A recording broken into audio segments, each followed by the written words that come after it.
देते हैं। आमीन। जीसस।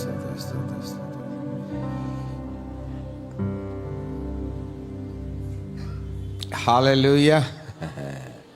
ओके, पिता परमेश्वर को धन्यवाद देते हैं, उसकी आराधना करते हैं कि प्रभु परमेश्वर ने आज हम सबको यह अनुग्रह दिया है कि उसके चरणों में ठहर कर उसकी अद्भुत बातों पर चिंतन मंथन मनन करें। ठीक है, सब व्यवस्थित हो जाएं।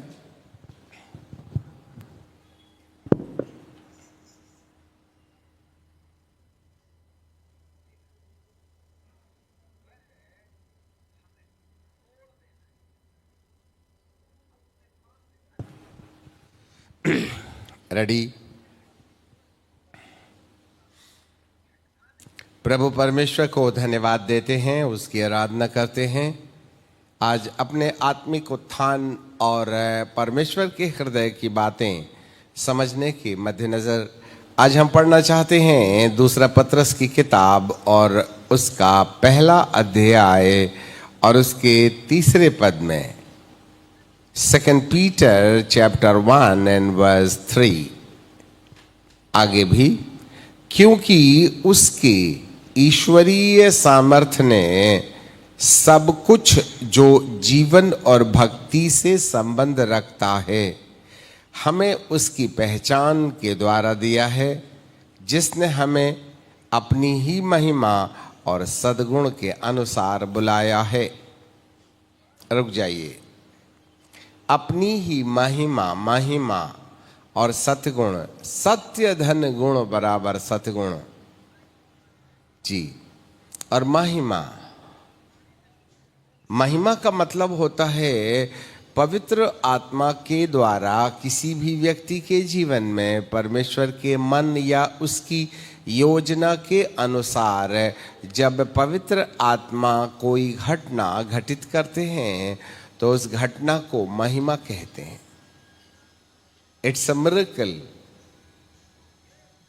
एक अद्भुत काम है जो पवित्र आत्मा के द्वारा किसी व्यक्ति के जीवन में परमेश्वर के मन के अनुसार जब होता है ना, तो उस व्यक्ति के जीवन में जो रूपांतर होता है, परिवर्तन होता है, जो उसके जीवन में बदलाव होता है, किसी वस्तु में पवित्र आत्मा के द्वारा, किसी स्थिति में पवित्र आत्मा के द्वारा, परमेश्वर के वचन के अनुसार जब कभी कोई बदलाव, मिरेकल, अद्भुत काम, सामर्थ के काम होते हैं, उस सामर्थ के काम को महिमा कहते हैं। ये बात सत्य है कि धन्यवाद का बलिदान चढ़ाने वाला मेरी महिमा करता है, परंतु केवल धन्यवाद करते रहें तो वो महिमा नहीं होता है। जी हाँ, यहाँ महिमा स्वर्गीय हस्तक्षेप है। The glory is the divine encounter over the person, और इसमें पवित्र आत्मा का प्रमुख रोल है। और जब पवित्र आत्मा के द्वारा किसी व्यक्ति का संपर्क परमेश्वर से होता है तो परमेश्वर उसके जीवन में अपनी उपस्थिति के द्वारा बदलाव लाते हैं, अपने वचन के द्वारा, वचन के अनुरूप या के स्केल के आधार पर। वो है महिमा। और सतगुण मतलब पवित्र आत्मा के द्वारा उत्पन्न ईश्वरीय आचरण, प्रेम, आनंद, मेल, धीरज, कृपा, भलाई, विश्वास, नम्रता और संयम। ये जो अनुभव है वह आपके जीवन में बढ़ते हुए क्रम में होना चाहिए, इन द ग्रोइंग प्रोसेस। कई बार हम इन बात परमेश्वर के वचन के बारे में जानकारी रखते हैं, जानकारी देते भी हैं और जानकारी लेते भी हैं, और इसमें हमारा लंबा समय खर्च हो जाता है। जबकि जो भी जानकारियां बाइबल में से दी जाती हैं याजकों के द्वारा या ली जाती हैं विश्वासी जगत के द्वारा, उसका एक ही उद्देश्य है कि पवित्र आत्मा के द्वारा हमारे जीवन में हस्तक्षेप या इनकाउंटर या उसका कार्य शुरू होना चाहिए। सब लोग ध्यान दो। और जब वो पवित्र आत्मा हमारे जीवन में काम करते हैं तब जिस आचरण में बदलाव आता है, बदला हुआ आचरण, सतगुण, सतगुणी, और इसी आधार पर जिस प्रतिशत में हमारे जीवन में परमेश्वर की आत्मा के प्रभाव देखे जाते हैं और जिस प्रतिशत में पवित्र आत्मा हमारे मन का रूपांतर करता है, उसी प्रतिशत में हमारी पहचान प्रभु के लिए होती है। बहुत बाइबल पढ़ने से जानकारी मिल जाती है, परंतु हम प्रभु को नहीं पहचानते। It is true and it may be that we know the word of God, what the Bible says regarding the spiritual life, but that is only the information. वो केवल सूचना है, वह आपके जीवन को बदलती नहीं है। आज सूचना देने वाले और सूचना लेने वाले भारी मात्रा में पाए जाते हैं, परंतु रूपांतर कहाँ है? हमारी बुलाहट, अब दो प्रकार के लोग हैं, एक सेवकाई से जुड़े लोग हैं और एक विश्वासी जगत से जुड़े लोग हैं। सेवकाई से जुड़े हुए लोगों का बुलावा अलग है और विश्वासी समाज से जुड़े हुए लोगों का कार्यक्रम कर्तव्य अलग है। both are called by God to fulfill a certain task in his kingdom. अब यहाँ पर बहुत से विश्वासी लोग आते हैं, रविवार के दिन बैठ जाते हैं, अच्छे कपड़े पहन करके सुनते हैं, गाते हैं, बजाते हैं और 10-5 रुपए दान चंदा दे के चले जाते हैं। फिर जिन हफ्ते भर उनके अपना रोटी कपड़ा मकान का काम चलते रहता है, बस खाने की टेबल में थोड़ा सा प्रार्थना कर लेते हैं। आप ही बताइए, आपके जीवन के द्वारा विश्वासी होने के नाते परमेश्वर के राज्य में क्या उपयोग है? यहाँ आने का, इससे प्रभु का कोई उपयोग नहीं। हाँ, जो दशवांश दे दिया, जो 10 रोटी, जो 10 रुपये 50 रुपये दे दिया, वही तुम्हारा कंट्रीब्यूशन है। उसके बाद आप समाज में या परमेश्वर के राज्य में कौन उपयोग के हैं? What is the use? और यदि हम सेवकाई वरदान में चले जाएं तो प्रभु ने हर एक से 5 प्रकार के वरदान दिए हैं और इन 5 वरदानों में शिक्षक का काम है शिक्षा, पास्टर का काम है पास्टोरिकल एंड एवेंजलिस्ट का काम है सुसमाचार सुनाना और भविष्यद्वक्ता का काम है भविष्यवाणी करना और प्रेरित का काम है प्रेरिताई करना। ये लोग भी अपने बुलावे में उस समय योग्य गिने जाते हैं जब उनके जीवन में सद्गुण देखे जाते हैं। ऐसा हो सकता है कि किसी व्यक्ति को परमेश्वर ने प्रेरित होने के लिए बुलाया, किसी को भविष्यद्वक्ता होने के लिए बुलाया, किसी को एवेंजलिस्ट होने के लिए बुलाया, किसी को पास्टर होने के लिए बुलाया और किसी को एवेंजलिस्ट होने के लिए बुलाया, शिक्षक होने के लिए बुलाया, पर वे सद्गुणी नहीं हैं। Their attitudes has not transformed और उनकी आचरण का परिवर्तन नहीं हुआ। तो आप सेवकाई वरदान में किसी भी बुलावे में बुलाए गए हों, आपका परमेश्वर के राज्य में कोई उपयोग नहीं हो सकता है। ऐसा हो सकता है कि आप चुनाव में हैं, पर फिर भी गुड फॉर नथिंग, भले के बैरी जिसको बोलते हैं, फायदा नहीं होगा। क्योंकि देखो, अपना दिमाग लगाने का कोई काम नहीं। यदि कोई परमेश्वर के राज्य में काम में आना ही चाहता है तो उसको परमेश्वर का सिस्टम समझना पड़ेगा और उस सिस्टम के अनुसार वो ये कहता है कि उसके ईश्वरीय सामर्थ्य ने सब कुछ जो जीवन और भक्ति से संबंध रखता है उसकी पहचान के द्वारा दिया है, जिसने हमने अपनी महिमा और सद्गुण के अनुसार बुलाया। बोलो, बुलाया, बुलाया। आप ही बताओ, आपको क्या बात के लिए बुलाया? नहीं मालूम जी। हाँ, यही तो समस्या है। इसलिए हम भविष्यद्वक्ता के पैर पड़ते हैं, प्रभु की क्या मर्जी है बताओ। अब जान भी लीजिएगा तो क्या करिएगा? क्यों? आपका परमेश्वर आपको ड्यूटी देना चाहिए ना, भविष्यद्वक्ता के द्वारा ड्यूटी क्यों लिखवाते हो? समझ रहे हैं बात? मेरा मतलब ये नहीं है कि आप भविष्यद्वक्ताओं का इनकार कर दें, उनसे सुनना बंद कर दें। सुनना चाहिए। एक भविष्यद्वक्ता किसी भी व्यक्ति के बारे में उस समय बताता है जब उस व्यक्ति को उस बुलाहट के मामले में कंफ्यूजन होता है ना, शंका होती है।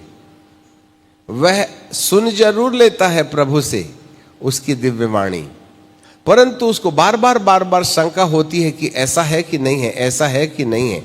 ऐसे समय में बाइबल का परमेश्वर कहता है कि भविष्यद्वक्ता हमें उस विषय में जिसमें हम शंका करते हैं, हमारे उसको नहीं जानता है ना हमारे बारे में, फिर भी उस विषय के विषय में प्रकाश लाने के द्वारा हमको ये समझ में आने लगता है कि देख, मैं सोच रहा था, मेरे को कंफ्यूजन था, परंतु भविष्यद्वक्ता ने इस बात को कंफर्म कर दिया। And that's why the prophets is.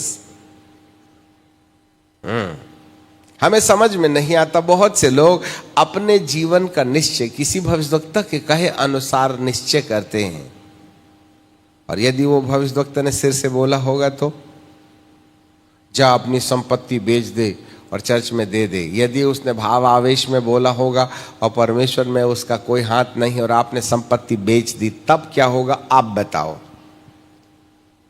हम किसी भी भविष्यद्वक्ता की भविष्यवाणी को इनकार नहीं कर रहे हैं, परंतु एक भविष्यद्वक्ता की भविष्यवाणी मात्र के आधार पर यदि कोई डिसीजन लेता है तो खतरे से खाली नहीं है। इसका मतलब यह नहीं है कि हम भविष्यद्वक्ता के ऊपर शंका करें। यदि वो नबी के बारे में बोलता है तो तुमको भी उसी एरिया में जरूर कहीं ना कहीं प्रकाश देगा, तब जाकर के आप परमेश्वर की इच्छा मालूम कर सकेंगे। इसलिए दूसरों के द्वारा इच्छा को जानने से बेहतर आपका जीवन खुद व्यक्तिगत रीति से आपके ही बारे में व्यक्तिगत परमेश्वर से संबंध स्थापित करने के द्वारा परमेश्वर की क्या बुलावा है, वो तुमसे क्या उम्मीद करता है, इस बात की खैर खबर रखना चाहिए। हमने किसी भी अन्य भविष्यद्वक्ता के आधार पर डिसीजन नहीं लिया।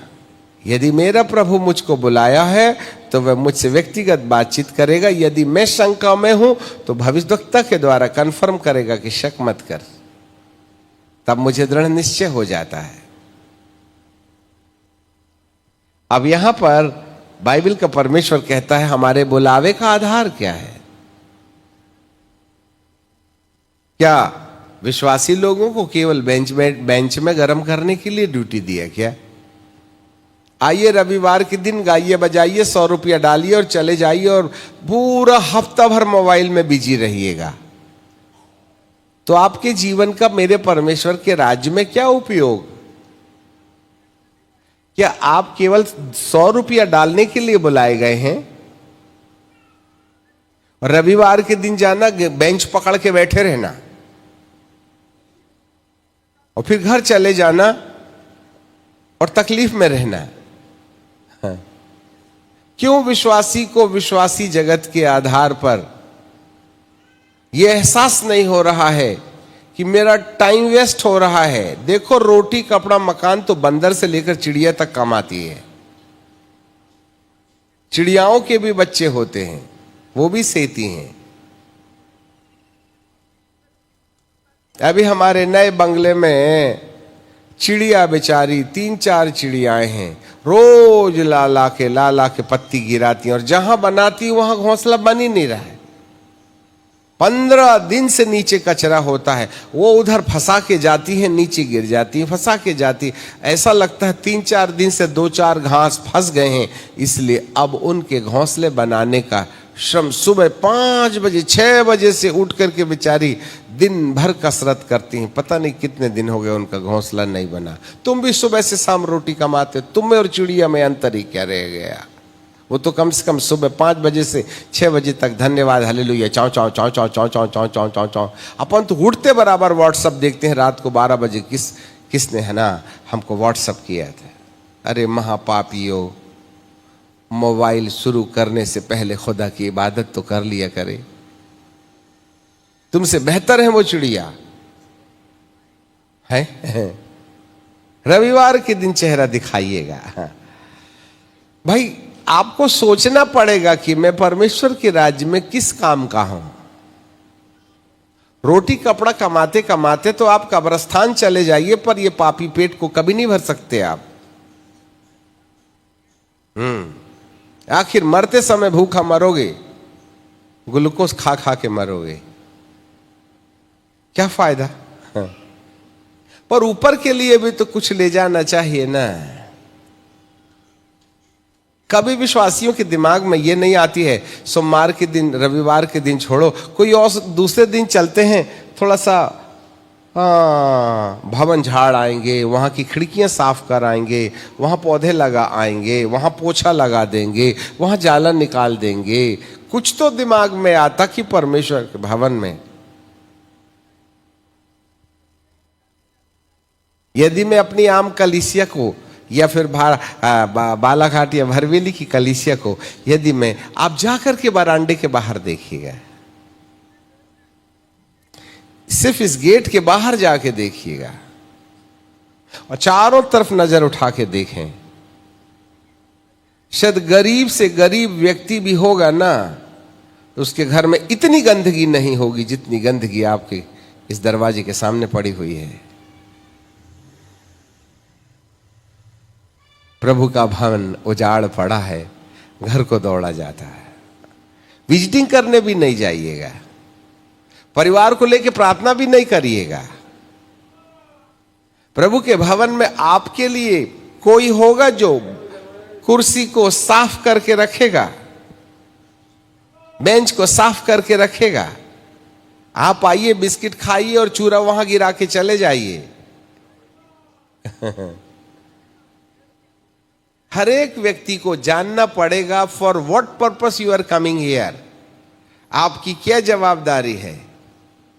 आप जाकर के देखिए हर चर्च के सामने में कितना घास लगा हुआ है। मैं आपसे भी बोल रहा हूं, एक बात आप बताइए कि जब प्रभु यीशु मसीह का दूसरा आगमन होगा तो उसकी नजर कहां होगी? कब्रिस्तान में। जाइए, जाकर के देखिए कब्रिस्तान में कितनी झाड़ियां उगी हैं, कितना कचरा है वहां। हाँ? यदि आप परमेश्वर के राज्य के लिए काम में आना ही चाहते हैं तो आप ढूंढो ना। क्यों ऐसा नहीं लगता कि हम कब्रिस्तान में जाके दो चार लोग जाकर के एक कांटे का घास उखाड़ आए? क्यों ऐसा नहीं लगता कि हम भवन की पुताई कर दें? क्यों ऐसा नहीं लगता कि सामने झाड़ दें हम? क्यों ऐसा नहीं लगता कि कोई बीमार है उससे मिलाएं? क्यों ऐसा नहीं लगता कि चलो पड़ोसी के घर में बैठ आते हैं, उसको प्रभु के बारे में बता आते हैं?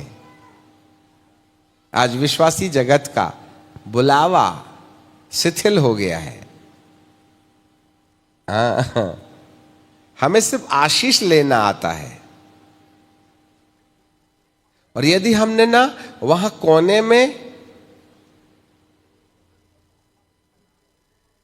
कुर्सियों की छल्ली लगा के रखी है ना, तो बाइज्जत आप वहां से उठाइए और बैठ जाइए। सामने जगह है, नहीं बैठ सकते हैं, टूट जाती है, उस टूटे हुए पाए को निकाल के कांटे में फेंक देते हैं। पर किसी को गम नहीं होता कि आपने बैठने के द्वारा तोड़ा है तो उसको नई खरीद के दे देते। 2500 कुर्सियों के टांग टूटे हुए हैं। क्या प्रभु ने तुमको कुर्सी तोड़ने का अभिषेक दिया है? How poor we are. बैरे को 5000 की पगार देकर झाड़ू लगवाने वालों, तुम परमेश्वर के राज्य के किसी काम के नहीं हो। हमारी बुलाहट क्या है ये कब पता चलेगा? एक व्यक्ति को प्रभु ने विश्वासी होने के नाते किस उद्देश्य से कलीसिया के अंदर रखा है, यह बात उस समय समझ में आएगी।